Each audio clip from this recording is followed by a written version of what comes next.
अगला क्वेश्चन है वो है what do you mean by interpleader suit. Interpleader suit से आप क्या समझते हैं? देखिए नॉर्मली जो दो पार्टीज होती हैं सूट में वो होती है डिफेंडेंट पार्टी एंड प्लेंटिफ, ये दोनों होती हैं।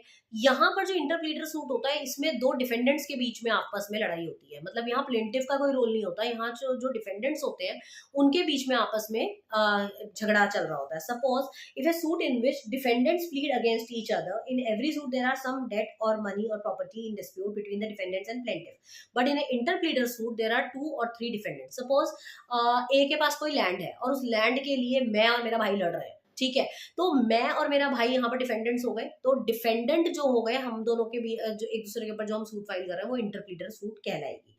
तो यहाँ पर प्लेंटिफ को कोई लेना देना नहीं है आपसे, प्लेंटिफ का कोई इंटरेस्ट नहीं है जो भी इशू है उसके ऊपर। प्लेंटिफ कोर्ट का वेट कर रहा है कि कोर्ट जिसको कहेगा मैं जाके उसको ये हैंड ओवर कर दूंगा। तो यहाँ पर here claim is from defendant among each other और बिटवीन ईच अदर। प्लेंटिफ का इशू ही नहीं होता। Here that suit will not be taken where the right of property can easily be decided, ठीक है। तो यहाँ पर सीधी सी बात है, जो इंटरप्लीडर सूट है वो डिफेंडेंट्स के बीच में होता है। इसका प्रोसीजर क्या है? ऑन फर्स्ट हियरिंग प्लेंटिफ को तो डिस्चार्ज कर दिया जाता है सारी लाइबिलिटीज से, मतलब जो प्लेंटिफ होता है उसको तो पहले ही डिस्चार्ज करके फ्री कर दिया जाता है सारी लाइबिलिटीज से।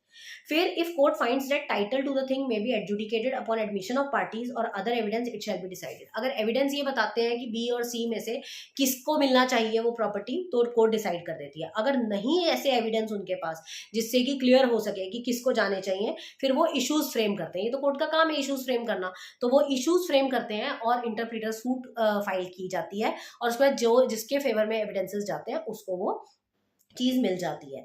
यहाँ पर फीचर्स क्या है इंटरप्लीडर सूट के? बहुत सारे क्लेमेनेंट्स होने चाहिए, टाइटल ऑफ प्रॉपर्टी होना चाहिए, क्लेम रेज करने वाला होना चाहिए, प्लेंटिफ का कोई इंटरेस्ट नहीं होना चाहिए इसके अंदर, और डिफेंडेंट जो है वो क्लेम करें और जो क्लेम करेंगे उनका आपस में ही एक दूसरे को लेके प्लीड होना चाहिए यहाँ पर। तो this is known as interpleader suit.